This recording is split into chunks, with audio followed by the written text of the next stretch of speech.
Shane Van Gisbergen did something on a Friday afternoon at Richmond Raceway that stopped an entire garage cold. Crew members dropped what they were doing. Tools went silent. Every single eye in that building locked onto one thing, the timing screen. And what they saw nobody expected. A number had just appeared that did not belong to a short track specialist. It did not belong to a driver who grew up racing ovals. It belonged to a man from New Zealand who built his entire career turning right. 23.168 seconds. 116 miles per hour. And the gap between him and the driver he had just knocked off the top spot? 14 thousandths of a second. Blink once and you miss it. This was not a road course. This was not a street circuit. This was a 3/4 mile traditional oval. The kind of track that has humbled Van Gisbergen every time he has faced it. So how did he just put up a lap that nobody in that garage could explain? What if the road course king just became an oval threat? And what if it was all part of a plan? Stay with this story, because what happened next changes everything you thought you knew about Shane Van Gisbergen. If this kind of deep NASCAR storytelling is what you are here for, hit that like button right now and subscribe to the channel. Every week, we break down the stories that matter most in NASCAR, and this one is one of the biggest of the season. Shane Van Gisbergen was born in New Zealand. He became a 3-time Supercars champion in a series built entirely around road racing and street circuits. He burst onto the NASCAR scene in 2023 at the Chicago Street Course and did something almost nobody does. He won on his very first Cup Series start. He became an instant sensation overnight. From that moment forward, he built his entire NASCAR identity around road courses and street circuits. In 2025, he won 5 consecutive road and street course races in one of the most impressive rookie campaigns in NASCAR history. In 2026, he swept the entire weekend at Sonoma Raceway and claimed pole awards at both Watkins Glen and Sonoma. Heading into Richmond, he had accumulated 13 career NASCAR poles, and every single one of them had come on a road course. Not one oval, not one short track. Every single pole on a track that turned both ways. The criticism that followed him everywhere was always the same. He's a road course king. Put him on an oval, and he's just another truck stuck in traffic. And the truth is, that criticism was fair. His early oval results backed it up completely. The gap between his road course performances and his oval performances was impossible to ignore. The real question hanging over his entire NASCAR career was whether a driver who learned to race turning right could ever truly master turning left. Richmond was about to answer that question in a way nobody saw coming. Richmond Raceway is a 3/4 mile traditional oval, a pure short track where experience on that type of surface matters enormously. Short track specialists had already laid down their laps before Van Gisbergen rolled out. The board was set. The field was locked in. SVG was second to last to hit the track. Most drivers had already run. The session was effectively over. Then he strapped into the number 7 Spire Motorsports Chevrolet Silverado. Not his cup car, but a truck in a series he absolutely did not need to run. His day job is the number 97 Trackhouse Racing Cup car. The truck ride is extra work. It is homework. It is seat time he does not have to take. But he took it anyway. And then he laid down a lap of 23.168 seconds at approximately 116 miles per hour that changed the entire conversation around his career. That lap knocked Caden Honeycutt off the top spot. Honeycutt had run 23.182 seconds. The gap between them was 14 thousandths of a second. Blink once and you miss it. Chandler Smith qualified 3rd, Enfinger 4th, and Nick Leahy 5th. Behind them sat a field loaded with short track specialists, and every single one of them had been beaten by a man from New Zealand who grew up racing sports cars. The garage that had gone quiet moments earlier now had something to talk about that nobody had prepared for. This was the first Truck Series pole of his career, and it came in just his 5th Truck Series start. It was also his 13th career NASCAR pole overall, but the first ever on an oval in any of the 3 national divisions. Think about how significant that is. He has been fast in this sport since day one. He has stacked up poles and trophies on tracks that turn both ways. But the simple oval The thing every American short track kid learns first was the one wall he could not break through. Until now. He now joins Daniel Suarez and Marcos Ambrose as the only foreign-born drivers to win a pole in all 3 national NASCAR series. That is a very short list, and he just added his name to it. After climbing out of the truck, Van Gisbergen spoke with Josh Sims of Fox Sports and sounded like a man who did not fully believe it yet. Yeah. Wow. Thanks to the Spire guys. I'm stoked. I don't know what to say. That's awesome.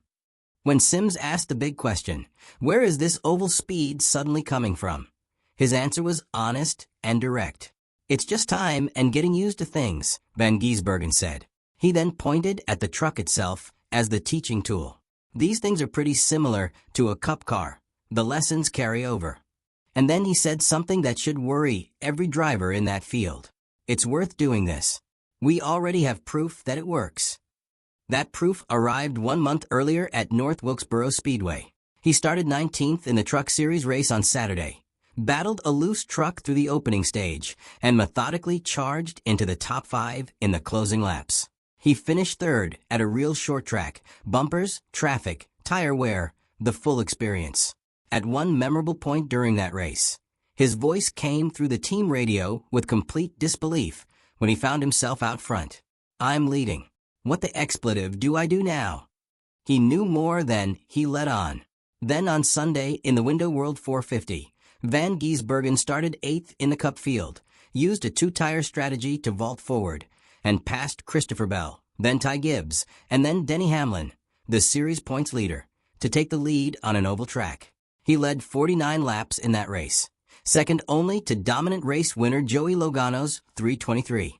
He ultimately finished 5th, the best oval finish of his entire Cup Series career at that point in time. Crew chief Stephen Doran explained exactly what was happening behind the scenes. I feel like that helped him a ton. He used some of the lines he figured out yesterday in the truck. The more of those we can do, the better.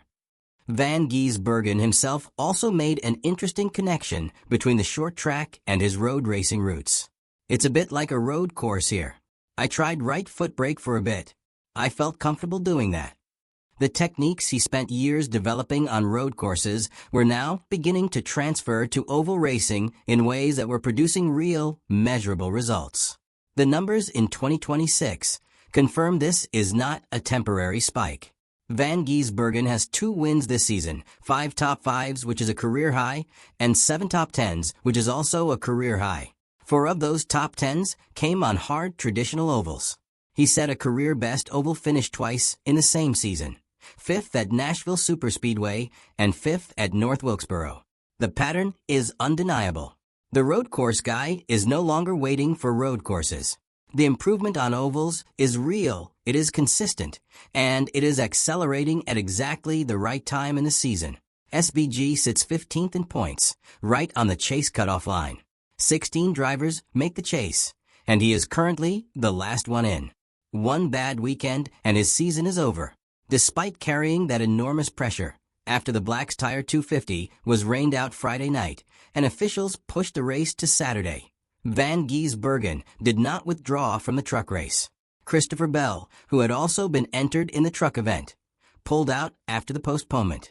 SVG did not. He committed to running 250 laps in the truck at noon on Saturday, followed by 400 laps in his cup car that same night under the lights. That is 650 total laps at a short track in August heat in a single day. He is 15th in points. The cutoff is right there. One bad night could end his season, and he is choosing to run an extra 250 laps for nothing but practice. When NASCAR asked Van Gisbergen whether the new chase format had changed how he approaches racing, he was direct and honest. I certainly knew I had to get better at ovals, and I think we've done that. On the subject of protecting points, he made his position equally clear. I don't think my mindset has changed every race. I just try and drive every race flat out.